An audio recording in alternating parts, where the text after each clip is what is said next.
భారతీయ శాస్త్రజ్ఞులు ఏ సాముద్రిక శాస్త్రాన్ని, ఏ లక్షణ శాస్త్రాన్ని, ఏ అంగశాస్త్రాన్ని అయితే రచించిండ్రో కొంతకాలం వరకు అది గురు శిష్య సంబంధంగా మాత్రమే ఉండిపోయింది, లేదా పితృ పుత్ర సంబంధం వరకే సీమితమైంది.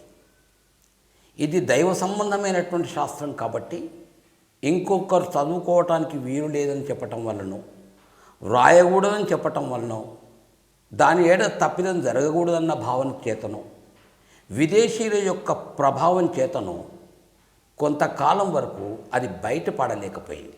వ్రాతరూపకంగా కూడా లేదు. శాస్త్రం చాలా గొప్పదైన తాళపత్రాలలో లిఖింపబడినటువంటి కొంత శాస్త్రం తప్ప గురు శిష్య పితృపుత్ర సంబంధమైనటువంటి ఏ శాస్త్రం అయితే ఉందో ఇప్పటికీ మనకు లభ్యం కావటం లేదు. కాకపోతే కొంత స్తబ్దత ఏర్పడిన తర్వాత, విదేశీయుల యొక్క ఆగమనం తర్వాత, ఎప్పుడైతే ఇది పాశ్చిమాత్యుల చేతిలో, పశ్చిమ ప్రాంతం వాళ్ళ యొక్క చేతిలో పడిందో, ఈ శాస్త్రమే కీరో, జర్మనీ వంటి పెద్దల చేతులలోకి ఈ శాస్త్రం అంది మన దేశం ద్వారా దీని గుండా వెళ్తూ ఎప్పుడైతే విదేశాలకు వెళ్ళిందో ఇది ఒక భీమ రూపాన్ని, ఒక విరాట్ రూపాన్ని సంతరించుకుంది. ఈనాడు సముద్రమంత లోతైనటువంటి గంభీరమైనటువంటి శాస్త్రంగా ఇది రూపుదిద్దుకుంది. విదేశీయుల దృష్టితోనే ఇంత ఒకవేళ ఆలోచిస్తే ఈ కర పృష్ఠ భాగాన్ని భౌతికంగా చూశారు, అంటే ఫిజికల్ షేప్స్. దాన్ని వాళ్ళు 7 భాగాలుగా విభజించారు. అందులో మొట్టమొదటి భాగం ప్రారంభిక హస్తం, దాన్ని ఎలిమెంటరీ హ్యాండ్స్ అని అంటారు. ఇది ప్రాథమిక హస్తమని, తమో ప్రధానమైనటువంటి హస్తమని, మొరటు హస్తమని, ఈ రకంగా చాలా పేర్లతోని దీన్ని సంబోధిస్తూ ఉంటారు.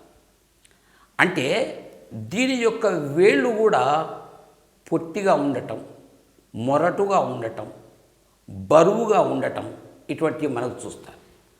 వీరి దగ్గరికి ఎంతమంది వచ్చినా పర్వాలేదు గాను, వీరు తమకు తామే ఒకరి దగ్గరికి పోయి సలహాలు తీసుకోవటము, వాళ్ళు చెప్పింది వినటము జరగకుండా తనకు తోచిందే వేదం అనుకునేటువంటి వ్యక్తులు కొంతమంది ఉంటారు. వీరికి చొరవ తక్కువ. ఇటువంటి వారు దేహ పరిశ్రమ చేసి, అంటే కొంతమంది వ్యవసాయం చేసి, కొంతమంది కూలీ నాలి చేసి, గృహ నిర్మాణాలు చేసి తమ యొక్క జీవితాన్ని గడుపుతూ ఉంటారు. ఇటువంటి హస్తాలు కొంత మొరటుగా కనిపిస్తాయి.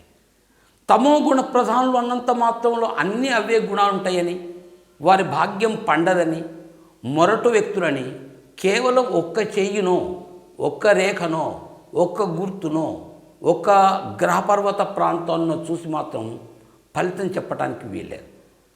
కరతల భాగం లోపల మంచి రేఖలు ఉన్నప్పుడు, గ్రామసీమ పుష్టంగా ఉన్నప్పుడు, బలిష్టంగా ఉన్నప్పుడు, సమున్నతంగా ఉన్నప్పుడు, చక్కని ఫలితాలు ఇస్తున్నప్పుడు ఈ గుణాలు తగ్గుతూ పోతాయి. ప్రయత్నపూర్వకంగా కూడా ఈ గుణాలు తగ్గే అవకాశాలు ఉన్నాయి. దీన్ని ప్రారంభిక హస్తంగా మాత్రమే చేస్తారు. కాకపోతే ఏమిటంటే, ఎవరైతే ఈ పనులు చేస్తుంటారో, కాయకష్టం చేసి ఎవరైతే జీవిస్తుంటారో వాళ్ళ యొక్క హస్తాలు మనకు మొరటుగా కనబడినంత మాత్రాన వారి జీవితం అంతా అట్లానే ఉంటుంది అని కాకుండా, కరతల భాగంలోని యొక్క రేఖల్ని చూసి కూడా ఫలితాన్ని మనం చెప్పాల్సి ఉంటుంది. ప్రారంభిక హస్తము అంటాం, తమో హస్తము అంటాం, దేహ పరిశ్రమ హస్తము అంటాం, ప్రాథమిక హస్తము అంటాం, మొరటు హస్తము అని అంటాం. ఇంగ్లీష్లో ఎలిమెంటరీ హ్యాండ్ అని కూడా అంటారు. ఇటువంటి యొక్క హస్తాలు ఎవరికైతే ఉంటాయో వారి యొక్క జీవితం రకంగా ఉంటుంది అని స్థూల భావన, భౌతికంగా మాత్రం చూసి మాత్రమే సుమా లోపల చక్కని రేఖలు ఉన్నప్పుడు చాలా చక్కని ఫలితాలు ఉంటాయి. ఇటువంటి వాళ్ళల్లో చాలా గొప్ప వ్యక్తులు ఉన్నారు. కేవలం భౌతిక రూపాన్ని చూసి ఇతను మొరటు వ్యక్తి అని, తమో గుణ ప్రధానులను మాత్రం మనం నిర్ణయించడానికి వీల్లేదు. భౌతిక సీమను బట్టి, భౌతిక భాగాన్ని బట్టి విదేశీయులు చేసినటువంటి ఒక నిర్ణయాన్ని గురించి మాత్రం చెప్పటం జరిగింది. ఇకపోతే మొదటిది ప్రారంభిక హస్తం అయినప్పుడు విదేశీయులు, అంటే పాశ్చాత్యులు భౌతిక రూపాన్ని దృష్టి పెట్టుకొని రెండవ రకం చేయిని స్క్వైర్ హ్యాండ్స్ అన్నారు, చతురస్ర హస్తం. మొత్తం చెయ్యి ఒక చతుర్భుజంలో తీరుగా కనిపిస్తుంది మనకు. ఇంతేలా వేళ్ళు, గోళ్ళు ప్రతిదీ మనకు చతురస్రాకారం లోపల కనిపిస్తూ ఉంటుంది. వేళ్ళు కూడా అట్లాగే చెయ్యి యొక్క తల భాగం, పృష్ఠభాగం, ఏ భాగాన్నైనా తీసుకోండి మీకు ఒక చతురస్రంగా కనిపిస్తుంది. ఇది ఒక రకంగా హస్తరాజమని కూడా చెప్పవచ్చు. ఉన్న చేతులలో చాలా గొప్పనైన చెయ్యి. ఒక మంచి జడ్జిలు, మంత్రులు, పదవీ బాధ్యతలు గలవాళ్ళు, దీక్ష దక్షత గలవాళ్ళు, మాట చాక్యచక్యం గలవాళ్ళు, వినయం, విధేయత, విద్య, సభ్యత, సంస్కారము, చక్కని సద్గుణాల యొక్క పోసిన కుప్పతీరు గుణ నిధులుగా వీరి జీవితం లోపల వర్తిల్లుతారు. పెద్ద పెద్ద పదవుల్ని అలంకరించే వ్యక్తులలో ఈ చతురస్రాకారం యొక్క హస్తం మనకు కనిపిస్తుంది. అంటే వీరి లోపల దుష్టరేఖలు ఉండయి అని కాదు, పాత్ర మాత్రమే నేను చెప్తున్నాను. మీది చెంబు, మీది గ్లాస్ మాత్రమే. లోపట నీరెటువంటిది, లోపటి ఫలితాలు ఎటువంటి అన్న విషయం మాత్రం మళ్ళీ రేఖల్ని, పర్వత భాగాన్ని అంటే గ్రహ భాగాన్ని, అందులో ఉన్నటువంటి రేఖల్ని, అందులో వచ్చిన చిహ్నాలు బట్టి నిర్ణయించాల్సిందే తప్ప కేవలం చతురస్ర ఆకారం లోపల చేయి ఉన్నంత మాత్రంలో చాలా గొప్ప వ్యక్తి అని రిజల్ట్ మాత్రం ఇవ్వకూడదు. ఏ ఒక్కటో మాత్రం జీవితం యొక్క ఫలితాన్ని నిర్ణయించదు గాక నిర్ణయించదు.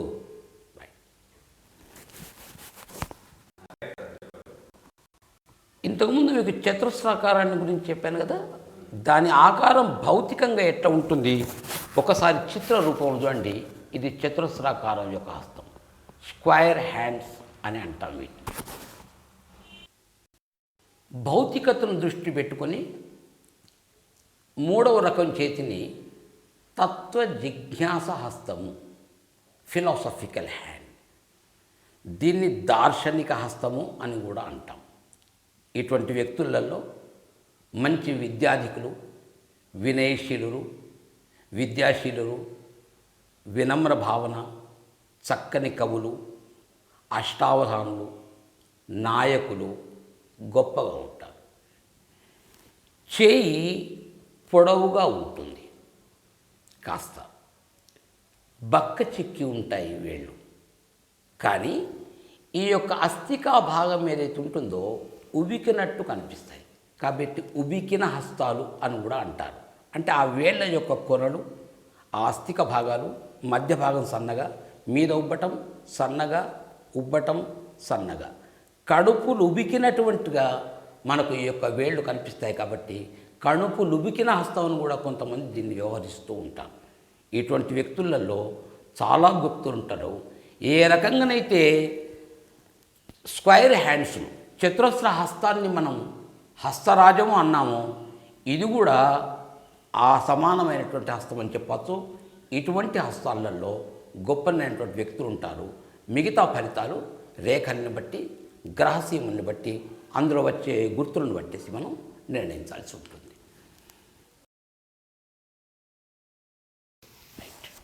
తత్వ జిజ్ఞాస హస్తాన్ని చిత్రరూపకంగా ఒక్కసారి చూడండి. ఇది పొడవుగా, వేళ్ళు సన్నగా, గొప్ప చెయ్యి. దీనికి పూర్తి భిన్నంగా కనిపించిన చెయ్యి అంటే విస్తరించిన హస్తం. ఇది నాలుగవదిగా తీసుకున్నారు. దాని చిత్రాన్ని కూడా ఒక్కసారి ఇట్టి చూడండి.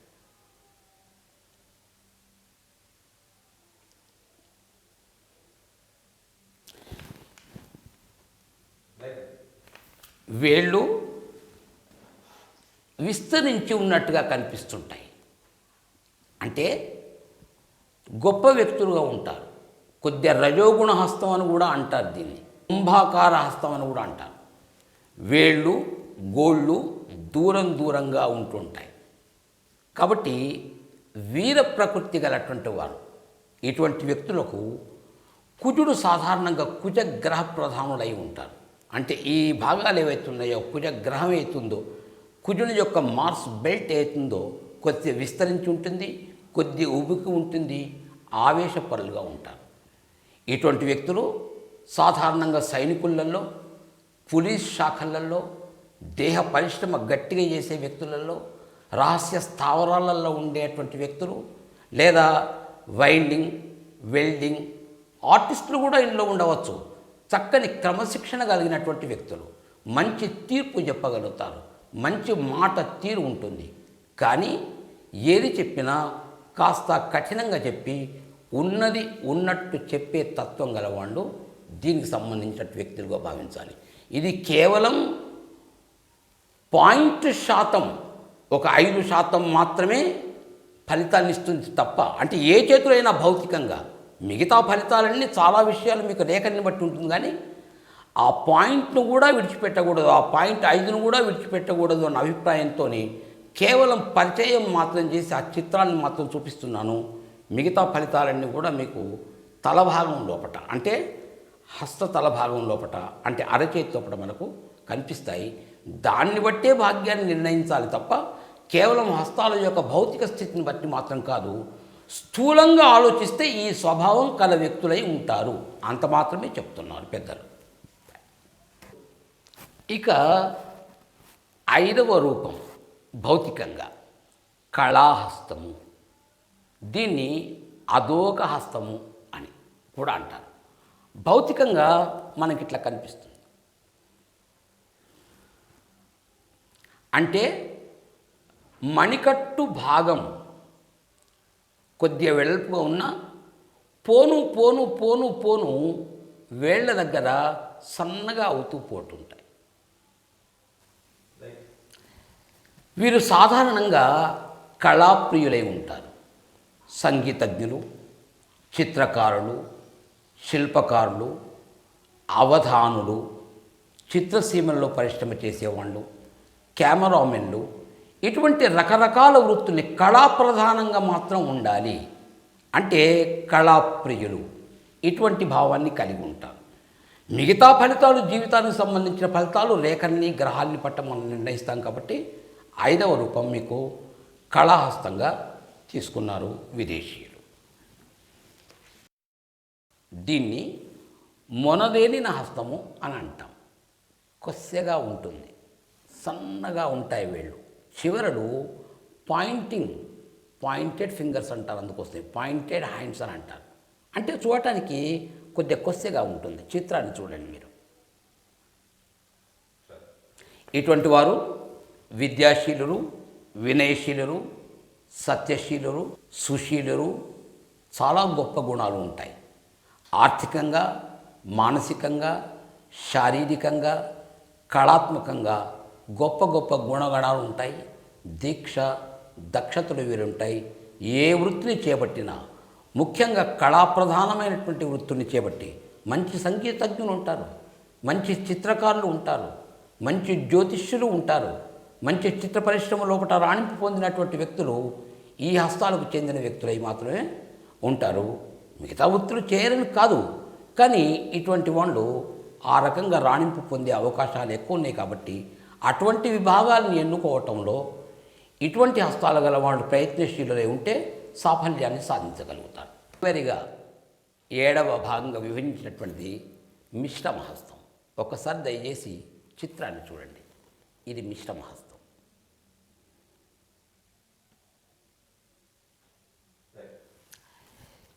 ఈ యొక్క చేతిని గమనిస్తే, ముఖ్యంగా వేళ్లను గమనిస్తే కుంభాకారానికి చెందిన, కళాత్మకతకు చెందిన, మొనదేలిన, చతురస్ర, ఈ రకంగా ఇంతకుముందు చెప్పినటువంటి 6 రకాలలో ఏ 2 ఏ 3 మిశ్రమంగా ఉంటాయి. ఏ ఫలితాలైతే వాణుకు చెప్పామో గుణగణాలు కూడా మిశ్రితంగా ఉంటాయి. దాదాపు చాలా వాట్లల్లో ప్రవేశం ఉంటుంది. దేంట్లోనైనా పాండిత్యం సాధించాలి అంటే మాత్రం కొద్దిగా ఇబ్బంది పడతారు. ఇటువంటి హస్తాలు గల వారిని మిశ్రమ హస్త జాతకులను మాత్రం మనం అనగలుగుతాము. ఇది చివరిగా ఈ 7 భాగాలుగా పాశ్చాత్యులు నిర్ణయించారు. ఇక తర్వాత మన భారతీయ సాంప్రదాయానికి వచ్చి కొన్ని హస్తాలను గురించి చూసుకుందాం.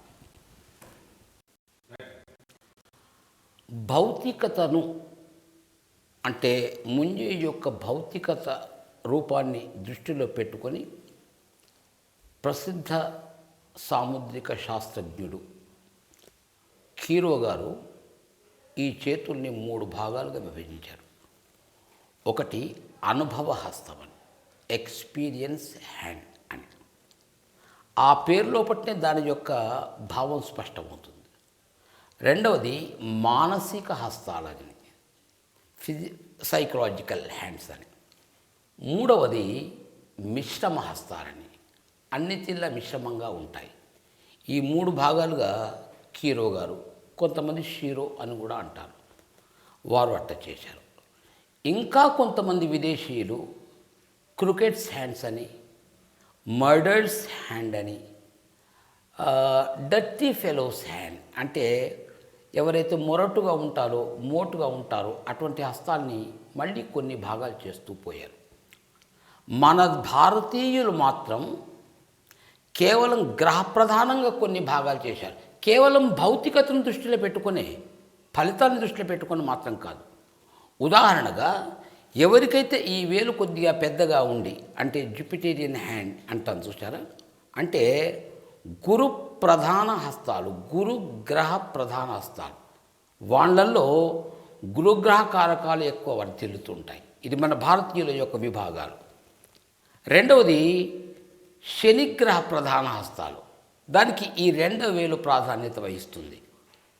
మూడవది సూర్యప్రధాన హస్తాలు, 4వది బుధ ప్రధాన హస్తాలు, 5వది కుజ ప్రధాన హస్తాలు, 6వది చంద్ర ప్రధాన హస్తాలు, 7వది శుక్ర ప్రధాన హస్తాలు.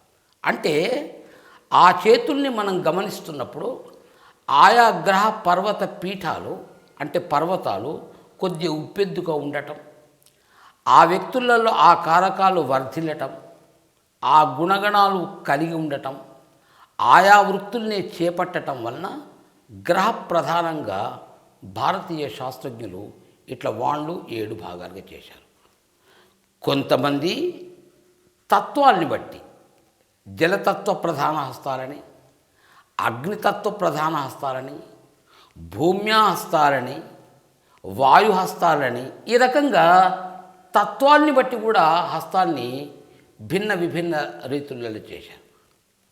అలాగే సాత్విక హస్తాలని, రజోప్రధాన హస్తాలని, తమోప్రధానమైనటువంటి హస్తాలని తత్వాల్ని బట్టి, ప్రకృతి తత్వాన్ని బట్టి ఆయా విభాగాలుగా, రకరకాల విభాగాలుగా మన భారతీయ శాస్త్రజ్ఞులు భౌతికతను దృష్టిలో పెట్టుకొని మాత్రమే చేశారు.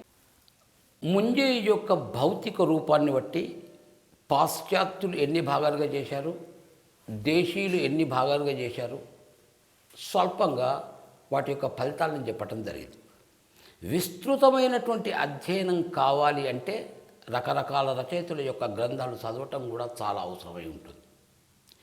ఈ మొత్తంగా ఒక ఆకారాన్ని చూస్తే ఏ ఆకారం కనిపిస్తుందో భౌతిక ఆకారం, దాన్ని బట్టే విదేశీయులైనా స్వదేశులైనా స్థూలంగా ఒక నిర్ణయానికి వచ్చారు. ఇది అగ్నితత్వ హస్తమని, ఇది గురు ప్రధాన హస్తమని, ఇది మిశ్రమ హస్తమని, ఇది అదోక హస్తమని, ఈ రకంగా చేసుకుంటూ పోయాలే తప్ప అది మాత్రమే జీవితం కావటానికి వీల్లేదు. ఆ భౌతిక రూపం తర్వాత మనం చూసినప్పుడు, మనం దాన్ని తీసిన తర్వాత మనకు కనిపించేది వెంట్రుకలు, రోమములు. సాధారణంగా చాలామంది పెద్దలు ఏం చెప్తుంటారంటే, ఈ ముంజేయి మీద రోమాలు ఎంత తక్కువ ఉంటే అంత మంచిది, లేకపోవటం కూడా మంచిదే, చాలా దట్టంగా ఉండటం మంచిది కాదు, ఇట్లా రకరకాలుగా చెప్పేవాళ్ళు ఉంటారు. ఇది పాశ్చాత్యులను ఒప్పుకుంటారు. రోమాలు అసలే లేకపోవటం, రోమాలు చాలా ఉండటం, ఈ 2 కూడా పాశ్చాత్యుల దృష్టిలో చెడ్డవే. దూరంగా స్వల్పంగా పల్చగా ఉన్నటువంటి రోమాలు శుభప్రదమని, అసలు రోమాలే లేకుంటే పిరికితనమని స్థూలంగా పాశ్చాత్యులైనా దేశీయులైనా భావించారు. రోమం ఒక రంధ్రము లోపట ఉంటుంది. దానికి సాముద్రిక భాషలో దాన్ని కూపము అంటారు. మనం సాధారణమైన అర్థంలో రంధ్రము అని తీసుకోవచ్చు. ఒక్కొక్క రంధ్రంలో కొందరికి ఒక్కొక్క వెంట్రుకే ఉంటుంది, ఒక్కొక్క రోమమే ఉంటుంది. అది సరసతకు, మంచితనానికి, సద్గుణతకు, విద్యాశీలతకు, వినయశీలతకు, మంచితనానికి, సాత్వికతకు అది చిహ్నం. ఇక కొందరి రోమకూపాలలో రెండు రెండు వెంట్రుకలు కనిపిస్తూ ఉంటాయి, రోమాలు కనిపిస్తుంటాయి. అది పాండిత్య ప్రకర్షకు నిదర్శనం. గొప్ప పాండిత్యం గలవాడు ఉంటాడు. ఒక చిన్న విషయానికి కూడా గొప్ప అర్థాన్ని చెప్పి చమత్కారంగా చెప్పగలిగేటువంటి స్తోమత ఆ వ్యక్తులకు మనకు లభ్యమవుతుంది. ఇంతవరకు బాగానే ఉంది. కానీ కొందరి రోమకూపాలలో రెండుకు మించిన 3, 4 రోమాలు కనబడేటువంటి సందర్భాలు కూడా అట తక్కువ శాతం తటస్థిస్తుంది మనకు. కానీ అది మంచి సూచన కాదు. అది దారిద్ర్య సూచనగా స్వదేశీయులైనా విదేశీయులైనా ఎవరైనా అట్లా భావిస్తారు. ఇక రంగులలో తీసుకుంటే మనకు ఎరుపు రంగులు అంటే రాగి రంగు అంటే తేనె రంగు వెంట్రుకలు కనిపిస్తాయి. ఒక విషయం జ్ఞాపకం పెట్టుకోవాలండి, ఒక్కొక్క దేశం లోపల రోమాలకు ఒక్కొక్క వర్ణం ఉంటుంది. కాబట్టి రోమాల వర్ణాన్ని గురించి క్షుణ్ణంగా తెలుసుకునే ముందు దేశ కాల పరిస్థితుల్ని, వంశపరంపరాగత పరిస్థితులను తెలుసుకుని మాత్రమే చెప్పాల్సి ఉంటుంది. తాతలకు, ముత్తాతలకు, మేనవాళ్లకు, మేనమామలకు, మేనత్తలకు, తల్లికి, తండ్రికి వంశగతంగా వచ్చేటువంటి వర్ణాలు సహజంగానే వస్తాయి. అంత మాత్రం ఇదే ఫలితం వర్తిస్తుంది అని కాదు. దానికి భిన్నంగా నడిచినప్పుడు ఒక ఫలితాన్ని అంటూ చెప్తారే తప్ప ఇదే ఇదమితం అని చెప్పడానికి మాత్రం లేదు. కొందరికి తెల్లగా కనిపిస్తాయి. మీరు విదేశీయులకు వెళ్ళండి, చాలామంది విదేశీయులకు వెంట్రుకలు తెల్లగా కనిపిస్తాయి. మన భారతీయులు వెంట్రుకలు తెల్లగా కనబడ్డాయి అనుకోండి, రక్తహీనత అని చెప్తారు, కుటిలుడు అని చెప్తారు, అంటే సంకీర్ణ భావాలు గల వ్యక్తులు అని చెప్తారు. ముఖ్యంగా రక్తహీనతకు మన భారతీయులు తీసుకుంటారు. కానీ ఈ ఫలితం విదేశీయుల్లో వర్తించదు. ఎందుకంటే అక్కడి భౌగోళిక పరిస్థితులు వేరు. ఇంతేందు భౌగోళిక పరిస్థితులు మన మాట మీద, మన తీరు మీద, మన నిద్ర మీద, మన ఆహారం మీద, మన చాకచక్యం మీద, మన ప్రవర్తన నియమావళి మీద కూడా దాని యొక్క ప్రభావం ఉంటుంది. మన దగ్గర స్పష్టోచ్చారణ ఉంటుంది కాబట్టి పేపర్ అంటాం. కొందరు మాట్లాడలేరు కాబట్టి, చలి ఎక్కువ కాబట్టి, ముఖాన్ని ఎక్కువ తెరవలేరు కాబట్టి పేపర్ అంటారు. The imperial city of Delhi is endowed with royal grace. మనకు అర్థం కాదు. మన భారతీయుల్ని ఇదే భాషను మాట్లాడమంటే the imperial city is endowed with royal grace అని ఇంత స్పష్టంగా అంటారు. ఎందుకు ఈ స్పష్టత వచ్చింది? మన భౌగోళిక పరిస్థితులు ఇట్లా ఉంటాయి, అక్కడి భౌగోళిక పరిస్థితులు అట్లా ఉంటాయి. కాబట్టి భౌగోళిక పరిస్థితులు బట్టి వర్ణం లోపల అంతరం వచ్చినంత మాత్రం లోపల దుష్ట ఫలితమనో సుష్ట ఫలితమని చెప్పడానికి వీలు కానే కాదు. ముఖ్యంగా ఇవి ఏవి కాకుండా వీటికి భిన్నంగా నడిచి వెంట్రుకలు నలుపులో కనిపిస్తే గొప్పవారని, సాత్వికంగా ఉంటారని, సాహస కార్యాలు కూడా చేస్తారంటని, ఒక్కొక్కసారి లజ్జాప్రధానంగా కూడా ఉంటారని, చొరవ వీళ్లకు తక్కువ ఉంటుందని అంటుంటారు. కొందరికి ఎరుపు రంగు వెంట్రుకలు ఉంటాయి, రాగు రంగు వెంట్రుకలు ఉంటాయి. కొందరికి మరీ ఎర్రటి రంగు వెంట్రుకలు కూడా మనకు కనిపిస్తుంటాయి. వాళ్ళు రజోగుణ ప్రధానులు, కోపాలు, తాపాలు, నిర్ణయాలు చెప్పటం, శాసించటం, ఇలాగే చేయాలి అని డామినేట్ చేయటం, ఈ తత్వం అటువంటి వెంట్రుకలు గల వారి యొక్క వ్యక్తులలో ఉంటాయి. కానీ అరచేత చూస్తే కుజుడు ప్రధానంగా ఉండాలి, శాసించేవాడై ఉండాలి. గురువు డామినేటింగ్ కాబట్టి గురువు పర్వతం కూడా కొంత ఎత్తుగా ఉండాలి. అప్పుడు మాత్రమే ఇన్ని విషయాన్ని చూసుకొని ఒక ఫలితం చెప్పాలి. కానీ కేవలం రాగి వర్ణంలో, ఎరుపు వర్ణంలో ఉన్నటువంటి వెంట్రుకలు మాత్రం చూసి మాత్రమే ఈ ఫలితం చెప్పడానికి వీల్లేదు. దాన్ని చూడడానికి గురుగ్రహాన్ని చూడాల్సి వస్తుంది, ఆ పర్వతంలో వచ్చేటువంటి చిహ్నాలు చూడాల్సి వస్తుంది, కుజగ్రహ పర్వతాన్ని చూడాల్సి వస్తుంది, దాని ఎత్తు అంతల్ని, పల్లాల్ని, సమతుల్యతను చూడాల్సి ఉంటుంది. ఇన్నిటిని దృష్టిలో పెట్టుకుని ఒక ఫలితాన్ని ఇవ్వాలని తప్ప కేవలం ఇగో ఇది మాత్రమే ఈ ఫలితం ఇస్తుంది అని చెప్పడానికి వీల్లేదు. కాబట్టి ఏ ఒక్క రేఖో, ఏ ఒక్క వెంట్రుకల వర్ణమో, ఏ ఒక్క చర్మవర్ణమో, ఏ ఒక్క అంగుళీయ వర్ణమో, ఏ యొక్క నఖవర్ణమో ఇవి మాత్రమే చూపే ఫలితం లేదు. ఒక ఫలితం చెప్పడానికి ముందు గ్రహాలు ఏమంటున్నాయి, రేఖలు ఏమంటున్నాయి ఆయన తత్వం ఏమంటుంది, వాతావరణ పరిస్థితులు ఏమిటి, ఆరోగ్య పరిస్థితులు ఏమిటి, కుటుంబ పరిస్థితులు ఏమిటి, ఇవన్నిటిని దృష్టిలో పెట్టుకొని అప్పుడు మాత్రమే ఫలితం చెప్పాలి. అలాగే కొందరికి ఒకరికి ఇద్దరికి కనబడే మనకు కోట్లల్లో ఒకరు కనిపిస్తే ఎక్కువ, వంకాయ రంగు వర్ణం కూడా మనకు కనిపిస్తుంది. అటువంటి వాళ్ళు లభ్యం కావటం తక్కువ. ఒకవేళ అథవా లభ్యమైతే మట్టుకు అది కోటీశ యోగం అని చెప్పడానికి మాత్రం వీలవుతుంది. అది ఒక పెద్ద యోగం, అదొక సామ్రాట్ యోగంగా తీసుకుంటాం. ఈ వర్ణం కేవలం రోమాల వరకే సీమితం కాలేదు, దాని పక్కకే దాని కింద ఉన్నటువంటి చర్మాన్ని కూడా చూడండి మీరు. సాధారణంగా ఎవరి చర్మం అయితే గులాబీ వర్ణాన్ని కలిగి ఉంటుందో, ఎవరి చర్మం అయితే ఇటుక రంగును కలిగి ఉంటుందో, ఎవరి చర్మం అయితే తేనె రంగు కలిగి ఉంటుందో వారు ఉత్కృష్ట జాతకులు, మంచి జాతకులు, గొప్ప జాతకులు, భవ్యమైనటువంటి దివ్యమైనటువంటి దేదీప్యమాన్యమైనటువంటి భవిష్యత్తు గల వ్యక్తులుగా మనం భావిస్తాం.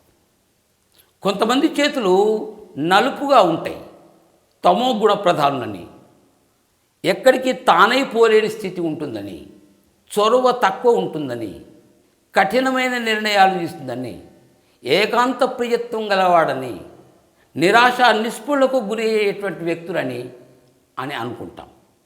ఇటువంటి వ్యక్తులు బలిరే బలి అనేటువంటి పనులు చేయరని కాదు, అవి మిగతా రేఖలను చూసి చెప్పాల్సి ఉంటుంది. ఇది చర్మవర్ణం యొక్క లక్షణం. మరి కొంతమందికి పసుపు రంగులో కూడా కనిపిస్తుంటాయి. ఈ వర్ణం వాళ్ళు మనకు కనిపిస్తారు మన దేశీయంగా. ఎవరికైతే పసుపు అధికంగా కనిపిస్తుందో వాళ్ళకి ఏదో ఒక లివర్ వ్యాధి ఉంటుందని, రక్తహీనత ఉంటుందని, జాగ్రత్తగా ఉండాలని, వైద్య సలహాలు తీసుకోవాలని, దానికి మందులు సేవించాలి అని తప్పకుండా చెప్తూ ఉంటారు. కానీ అది పూర్వార్జితమైనప్పుడు, అది పిత్రార్జితమైనప్పుడు, అది వంశపరంపరగా వచ్చినప్పుడు ఈ ఫలితాలు వర్ణించాయి. కొందరి చర్మం భారతీయులలో కూడా తెల్లగా ఉంటుంది. నల్లటి రోమాలు, నీలి రక్తపు రోమాలు మనకు లోపటి నరాలు మనకు కనిపిస్తూ ఉంటాయి, అంత తెలుపుగా ఉంటారు.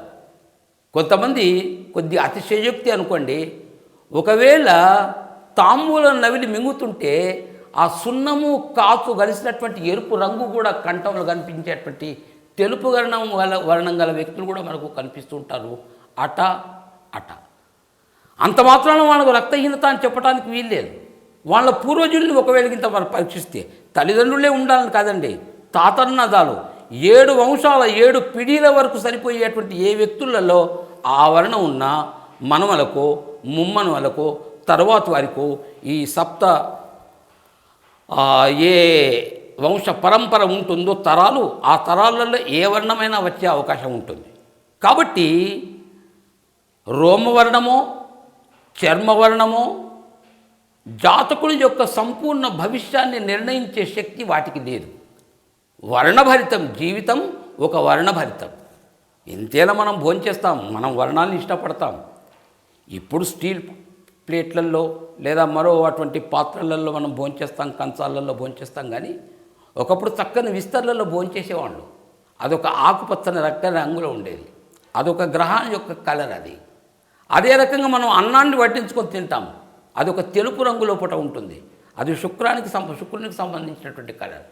అట్లాగే మనకు కొద్దిగా పోక రంగును కలిగినటువంటి, అంటే సిమెంట్ రంగును కలిగినటువంటి పదార్థాలను కూడా మనం తింటాము. ఉదాహరణకు ఉసిరికాయని తీసుకోండి.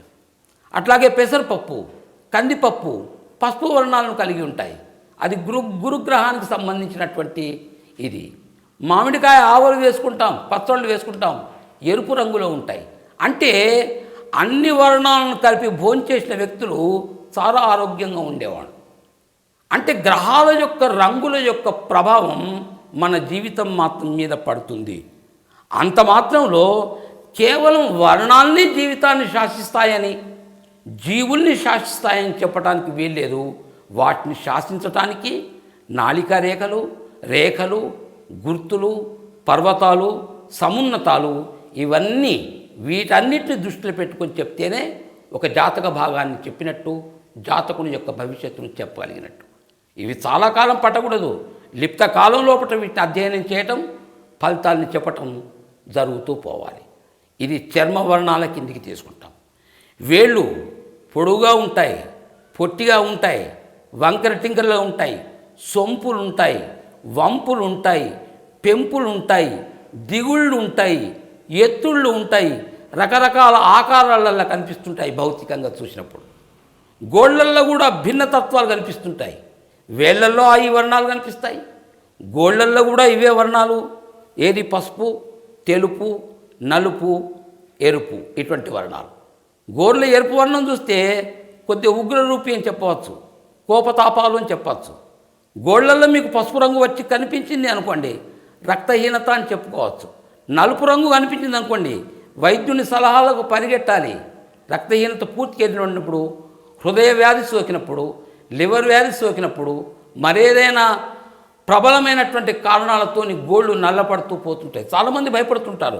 గోళ్ళ గురించి చదువుతున్నప్పుడు దాని గురించి మనం విశేషంగా చదువుకుందాం ఆ విభాగానికి వెళ్ళినప్పుడు. ఈ వర్ణాల యొక్క ప్రభావం వెంట్రుకలపైన, చర్మం పైన, వేళ్లపైన, ఈ యొక్క గోళ్లపైన కూడా కనిపిస్తాయి. అరచేతులకు వెళితే దీని వర్ణం భిన్నగా ఉంటుంది. కరపృష్ఠం యొక్క వర్ణం వేరు, కరతలం యొక్క వర్ణం వేరు. ఇటువైపు చూస్తే కరపృష్ఠ వర్ణం ఎంతవరకు అయితే ఉంటుందో అక్కడ కనబడే రేఖలకు ప్రాముఖ్యత ఇవ్వరు. రంగు మారిందో, కరతలం వైపు వెళ్ళామో అప్పటి నుంచి ఫలితాలు ప్రారంభమవుతాయి.